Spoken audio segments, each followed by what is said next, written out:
en que se escogía un mecanismo de selección de candidatos de esa naturaleza. Pero en adición a esa novedad, se encontraba el hecho de que también por vez primera se utilizaba un sistema de votación electrónico o automatizado en sustitución del tradicional uso de las papeletas electorales que se depositan en las urnas. En el mecanismo de votación electrónica o automatizada, cada elector escogía sus candidatos de preferencia tocando una máquina que registraba su votación y que al final lo validaba con la impresión de un comprobante que se depositaba en la urna. Como consecuencia de esa realidad, había grandes expectativas e ilusión en el país respecto de sus resultados. Al fin y al cabo, parecía como un nuevo paso hacia un proceso de modernización electoral. Pero como era algo enteramente nuevo, la Junta Central Electoral, al aprobar la aplicación del voto automatizado, en reunión realizada el 31 de enero de este año 2019, sostuvo que sería puesta en práctica como proyecto piloto y que a partir de sus resultados podrá sustentarse en las venideras elecciones del año 2020.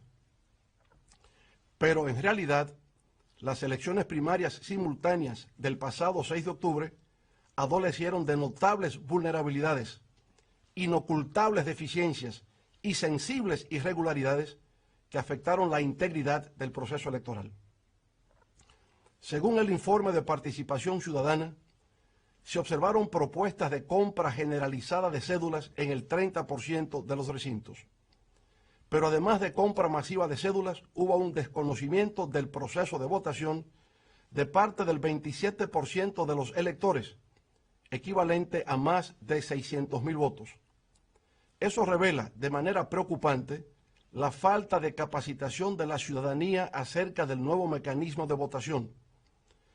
Para el 4.5% de los votantes, es decir, para más de 100.000 personas, las pantallas de las máquinas de votación no permitieron la correcta selección de los candidatos. Eso, naturalmente, arroja serias dudas sobre la integridad y eficacia del sistema automatizado de votación. Según el mismo informe de participación ciudadana, 4.8% de los comprobantes de votación no coincidían con los candidatos seleccionados por los votantes. Eso representó el equivalente a cerca de 110.000 electores. Habría que preguntarse, ¿por qué el funcionamiento de las pantallas de las máquinas de votación no permitieron la correcta selección de los candidatos? ¿Acaso alguien en la Junta Central Electoral se ha preocupado por investigar las causas de esa grave revelación? Hasta donde conocemos, no ha habido información alguna por parte del órgano electoral de que haya esclarecido tan sombría situación. Pero, por otro lado, ¿por qué no coincidían los comprobantes de votación con los candidatos seleccionados por los votantes? ¿Acaso no hubo ahí una manipulación en el sistema de votación? Si fue así, lo ha investigado la Junta Central Electoral. Si lo ha investigado, ¿por qué no lo informa? Y si no lo ha investigado, ¿por qué no lo ha hecho? En todo caso, de las cifras previamente señaladas, estamos hablando del 36% de los votantes, o lo que es igual a más de 800.000 electores. La magnitud, gravedad e impacto de esa información publicada por participación ciudadana es de tal grado que por sí misma resulta suficiente para ocasionar la nulidad de las primarias electorales celebradas el pasado 6 de octubre. Pero además, hubo ejemplos de mesas donde las horas de transmisión de resultados fueron distintas dependiendo de los candidatos.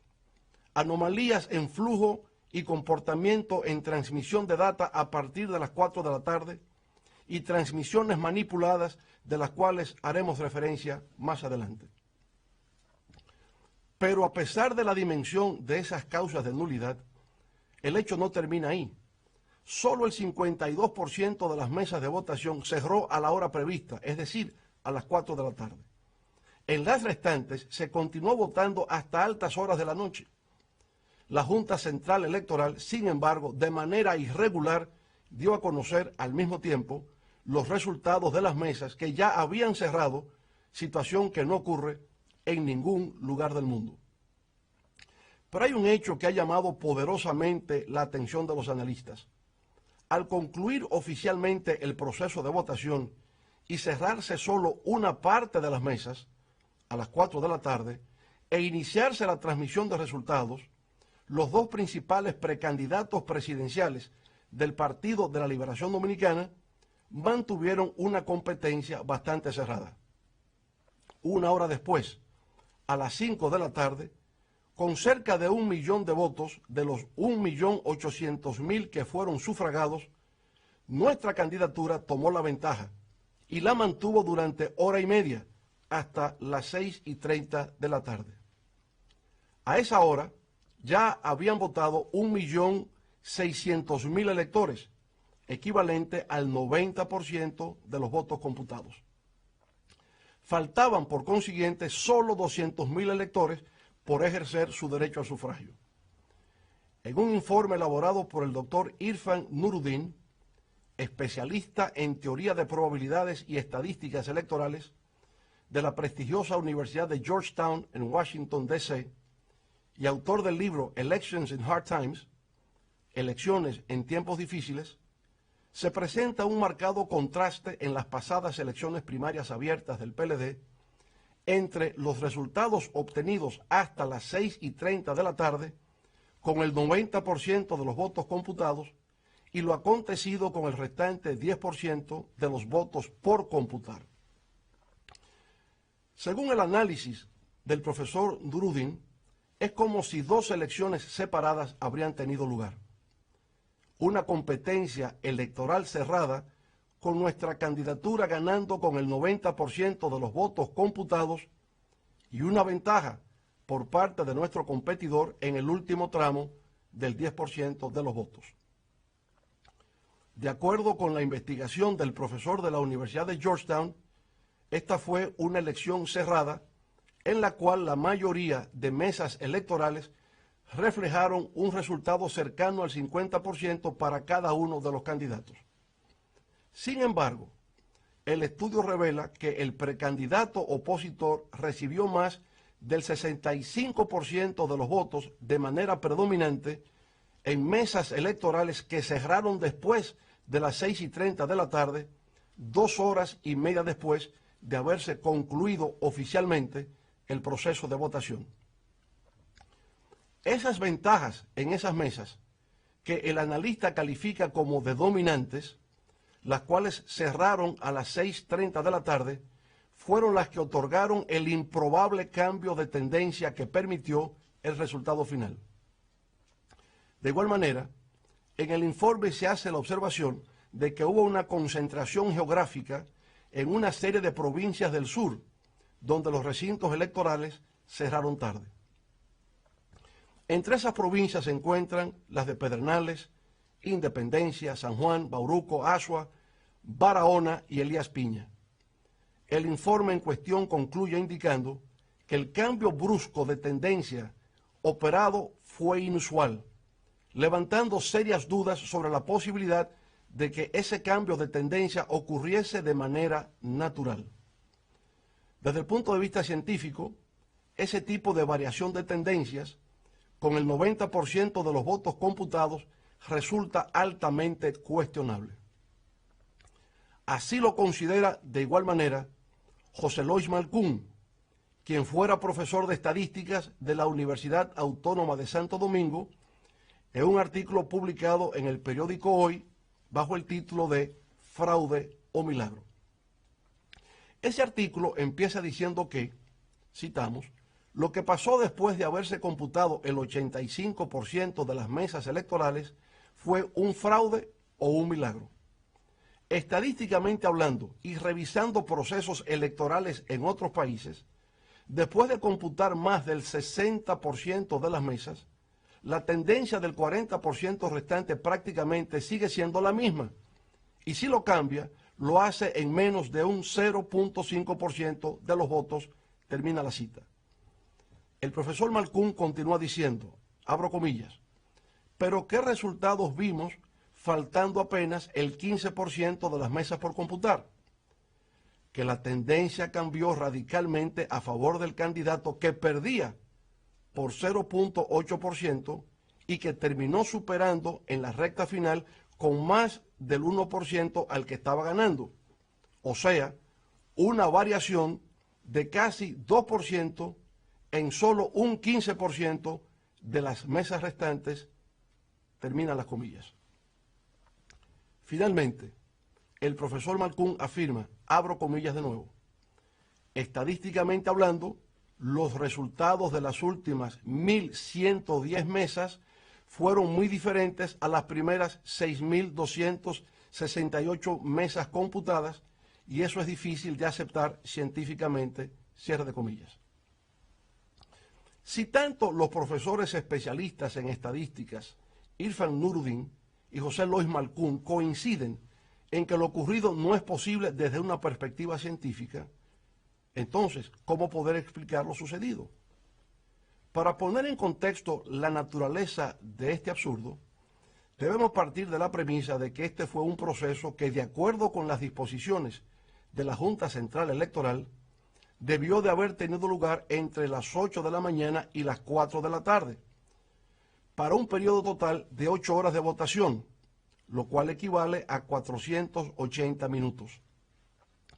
En consecuencia, para que una mesa de votación generase 400 votos, debió producirse el escenario en el cual dicha mesa se mantuviese de manera permanente y sin pausa alguna, emitiendo un voto por cada minuto durante las 8 horas completas del proceso electoral. ¿Es eso humanamente posible? Creemos que no. Pero esa situación, de todas maneras, se presentó en 175 mesas, en las cuales se produjeron 99.353 votos.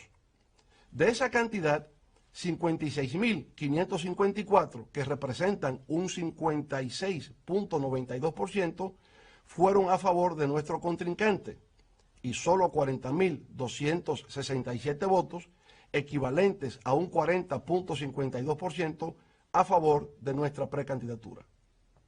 A pesar, insisto, de la imposibilidad humana de lo que estamos hablando, eso incluso resultó hasta poco, pues hubo casos extremos en que se presentaron por lo menos 20 mesas de votación en lugares distantes de la región sur, en las que se emitieron hasta 835 votos.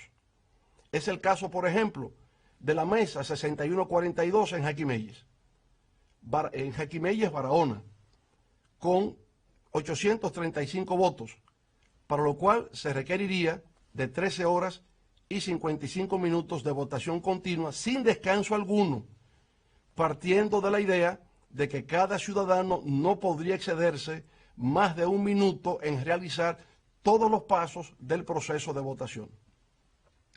De haber sido así, habría que considerar que sin experiencia previa de votación automatizada, Jaquimelles se convirtió en un caso único, singular, de eficiencia sobrehumana en la realización del certamen electoral.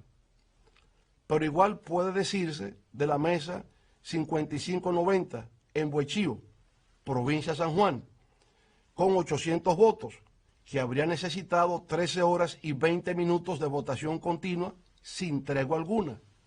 De la mesa 5825 en El Peñón, Barahona, con 798 votos. En la 5006 en Jimaní, con 790 votos. La 5638 en Mella, Independencia, con 741 votos. Las números 1587, 1590 y 1591, todas en Para las Casas, Asua, con 695, 631 y 715 votos, respectivamente. Llama la atención de que, a pesar de que el promedio de votación a nivel nacional solo alcanzó el 25%, en estas regiones del sur, de manera extraña y sospechosa, se colocó por encima del 70%. A esto habría que añadir que la mayor parte de esa votación se produjo desde las 6:30 de la tarde hasta cerca de las 2 de la madrugada del día siguiente, cuando el proceso de votación se había cerrado desde las 4 de la tarde.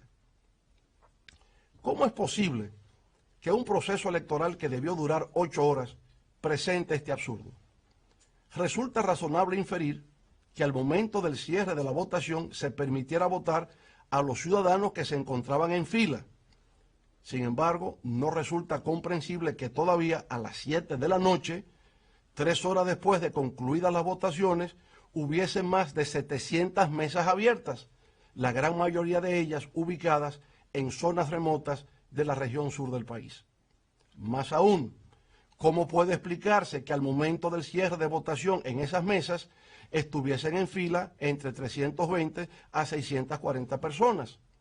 ¿Cómo resulta posible que todas esas personas que estaban en fila votaron todas en un tiempo exacto de 1 minuto y que hicieran esto de forma ininterrumpida durante 3 a 8 horas consecutivas? Igualmente resulta fuera de toda comprensión que pasada la medianoche, es decir, 8 horas después del cierre, todavía hubiesen mesas electorales abiertas registrando de manera irracional y absurda porcentajes de votación por encima del 90 y 95% a favor del precandidato del gobierno. De las 127 mesas con 500 o más votos, el precandidato del gobierno aparece con mayoría en el 70% de las mismas. Sin embargo, en las restantes 7.200 mesas, con menos de 500 votos, solo pudo obtener mayoría en el 45% de las mismas.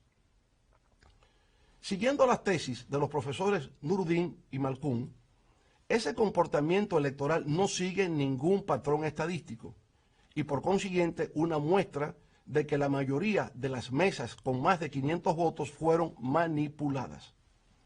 Hasta la fecha, nuestro equipo técnico ha detectado la manipulación de 671 mesas, las cuales representan 707.390 electores. Todos esos son datos adicionales a los de participación ciudadana, para que la Junta Central Electoral hubiese declarado la nulidad a nivel presidencial del pasado certamen de primarias abiertas del Partido de la Liberación Dominicana. Señoras y señores, para la transmisión de los resultados electorales de las 7.372 mesas en las que se ejerció el derecho al voto, la Junta Central Electoral tomó la decisión de utilizar 2 vías o mecanismos de transmisión. Uno era a través de un módem USB grande, es decir, un dispositivo que codifica información para ser transmitidas sobre un medio particular. Ese módem transmitía únicamente la información del boletín cero y la información final, cuando todas las actas de las distintas mesas hubiesen sido generadas. Ese sería llamado fuente U, que fue el que todos debieron de utilizar, al menos que se hubiese presentado problemas de conectividad. En caso de problemas, de manera excepcional, se habría de utilizar una segunda vía de comunicación a través del código QR, que es un código de respuesta rápida que contiene información, la cual puede ser capturada a través de teléfonos móviles y cámaras fotográficas. A través de dicho código, que sería identificado como fuente Q, se escanearían las actas de votación. El 88% de las mesas, unas 6.498, se transmitieron por el sistema de fuente U y las restantes 875, es decir, el 12% de las mismas, equivalentes a 214.563 votos con el sistema de fuente Q. ¿Qué revela esto? Revela que si la fuente Q era para ser utilizada excepcionalmente, en caso de dificultades, es evidente que se presentaron incidentes en una mayor cantidad de lo previsto, haciendo más vulnerable el sistema. Las elecciones primarias abiertas del PLD, realizadas el pasado domingo 6 de octubre, implicaron un cambio de mecanismo en el sistema de votación al pasar de un modelo de boleta de papel que se marca manualmente y se deposita en la urna a otro de tipo electrónico o automatizado. Para la realización de este último tipo de votación, una organización de prestigio como Idea Internacional ofrece 11 recomendaciones para la ejecución de una buena práctica que garantice la seguridad, transparencia y confiabilidad de este tipo de sistemas.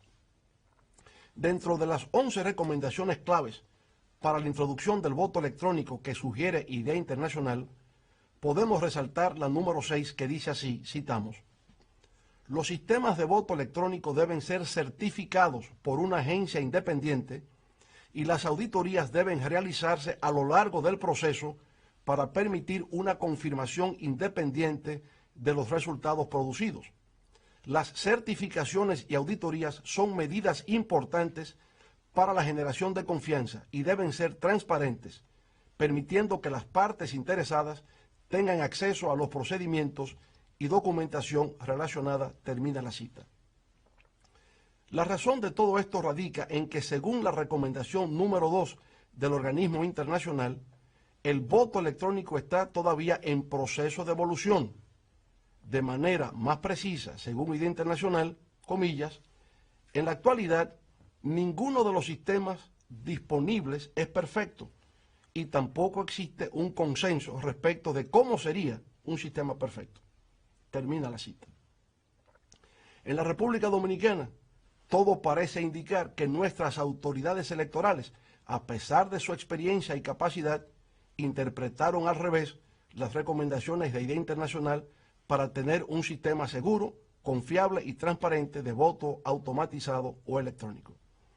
Esto así, en razón de que para realizar la puesta en ejecución del nuevo mecanismo electoral de voto automatizado, era imprescindible que los magistrados integrantes de la Junta Central Electoral tomaran en consideración un conjunto de medidas orientadas a garantizar la seguridad y transparencia de dicho mecanismo electoral.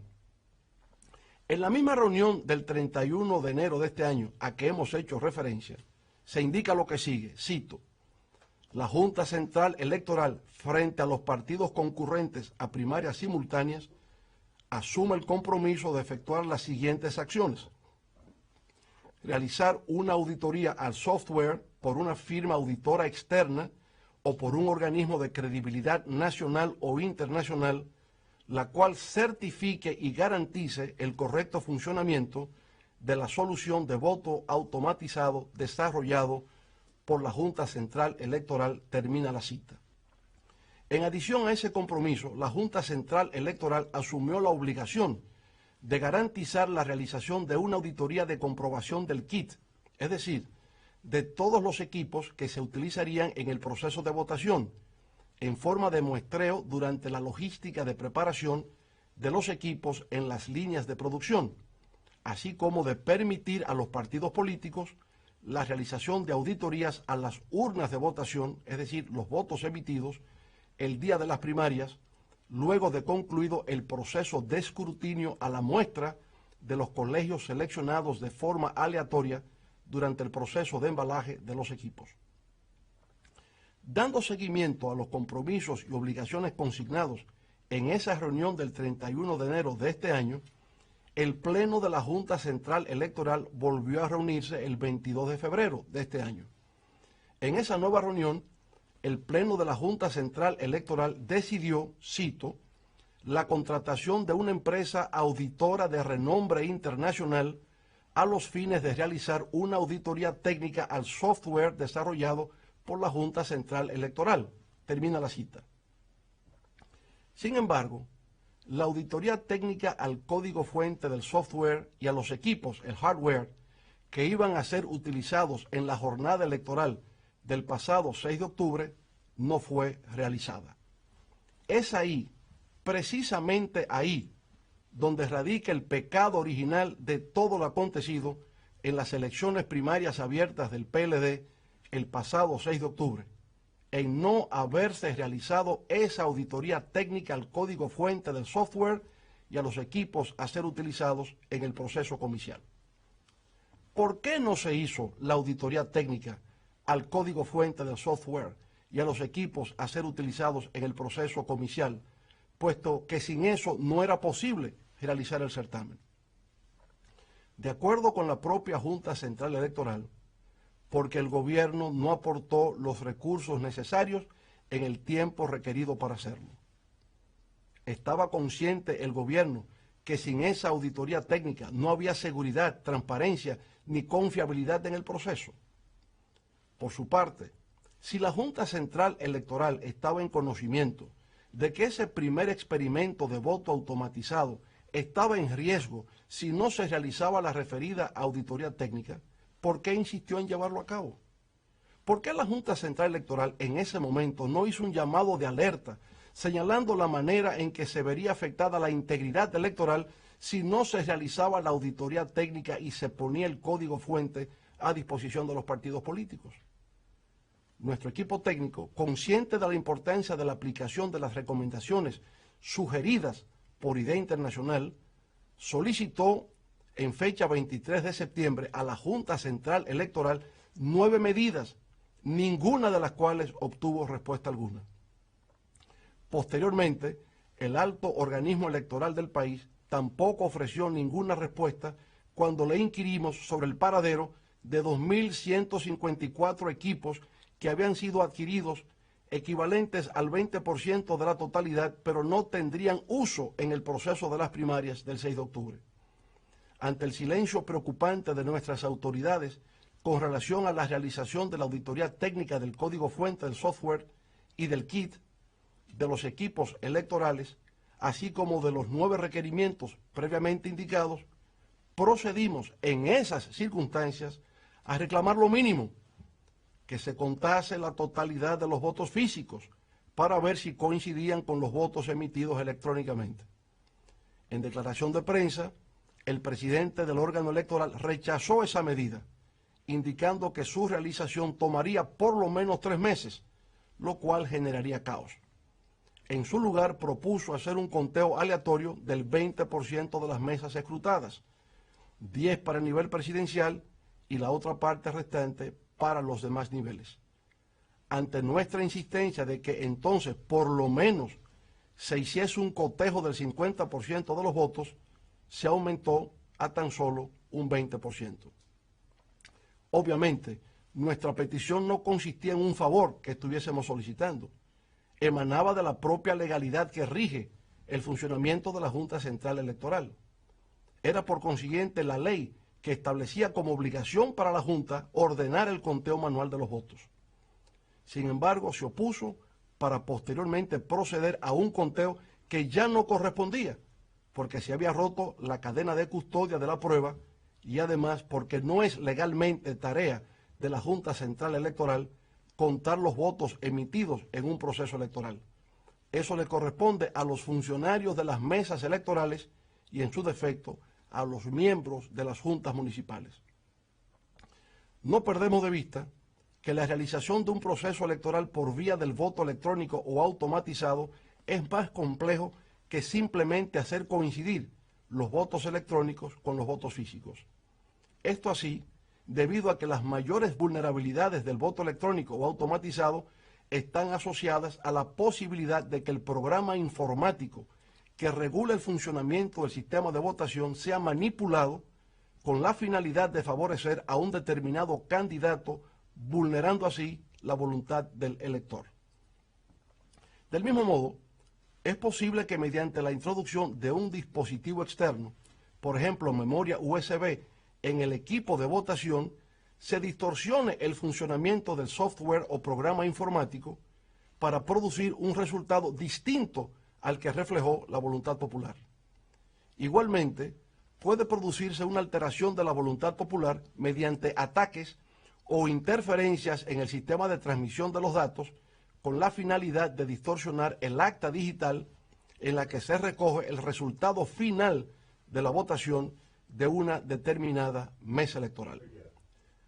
Señoras y señores, luego de las explicaciones que les he presentado, me permito afirmar categóricamente que durante la realización del pasado proceso electoral de primarias abiertas a nivel presidencial del Partido de la Liberación Dominicana, se orquestó un plan con el deliberado propósito de vulnerar sus resultados y presentar como ganador a quien no obtuvo el respaldo mayoritario del pueblo dominicano.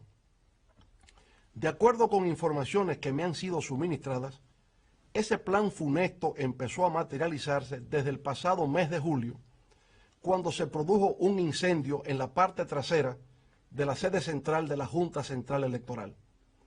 En el lugar funcionaba la unidad de inspectoría, la imprenta y 3 áreas de soporte de informática que tenían que ver con documentación, redes y soporte técnico. Al lugar, conforme lo recoge la prensa, se presentaron unidades del Cuerpo de Bomberos, personal del 911 y del Ministerio de Obras Públicas.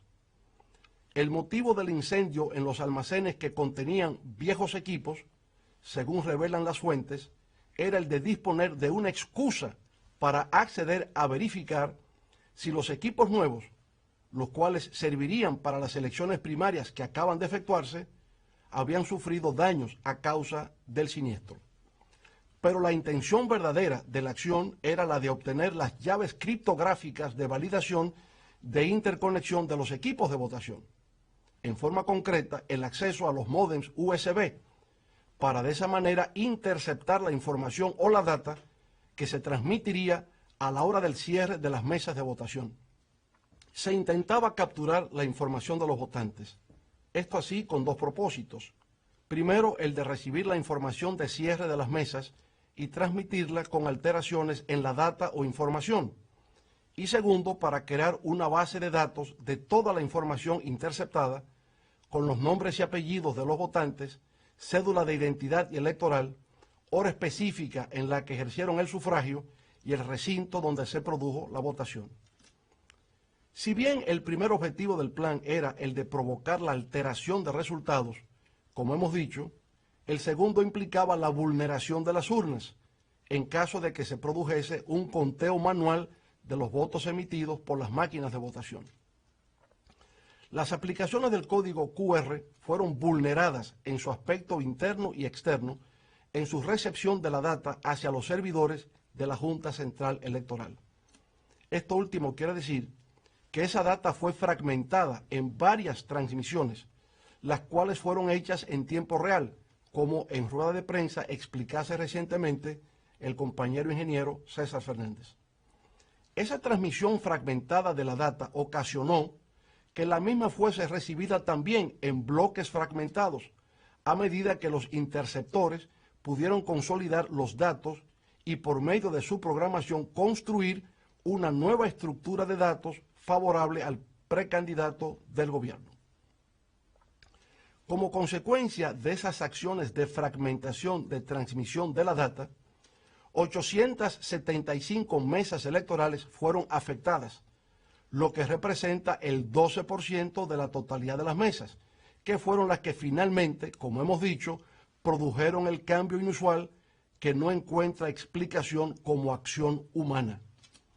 Según nuestras fuentes, en las acciones delictivas que condujeron al fraude electoral cometido el pasado domingo 6 de octubre, en las elecciones primarias abiertas del PLD, actuaron varios frentes. Un primero que se registra desde un hotel ubicado en la zona turística de Punta Cana, pero que realmente operó desde un punto que podemos ubicar con precisión de la carretera del Coral. Ese grupo interceptaba, alteraba y transmitía la información adulterada a la Junta Central Electoral. Un segundo frente estuvo operando en el cuadrante comprendido entre la avenida Abraham Lincoln y las avenidas Charles Sumner hacia el norte y José Amado Soler hacia el sur.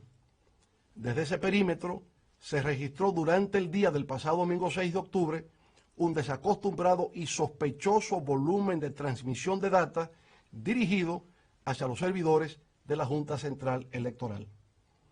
El tercer frente funcionó desde una villa de Casa de Campo, en La Romana, bajo la dirección de un reconocido hacker de nacionalidad india, autor de varios manuales sobre cómo realizar esas prácticas delictivas.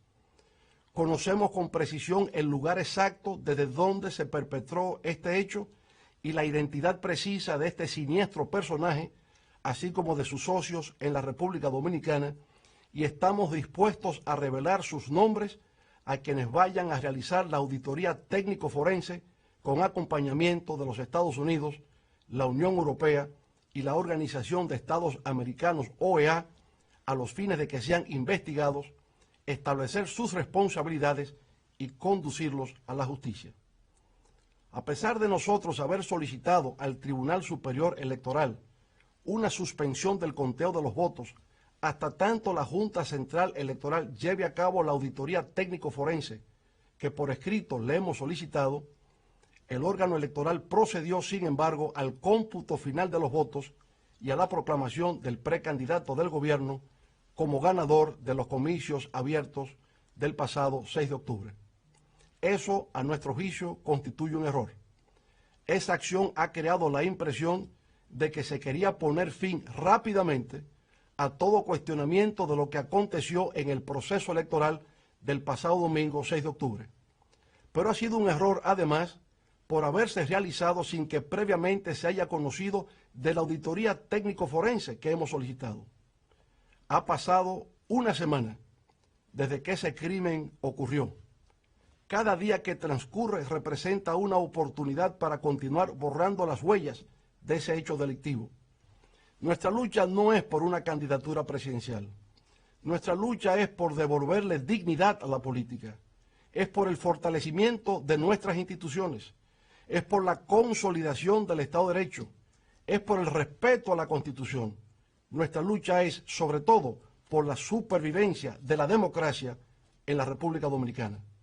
Convoco para mañana lunes, 14 de octubre, a todos los hombres y mujeres patriotas que así lo deseen, a acudir a una manifestación pacífica ante la Junta Central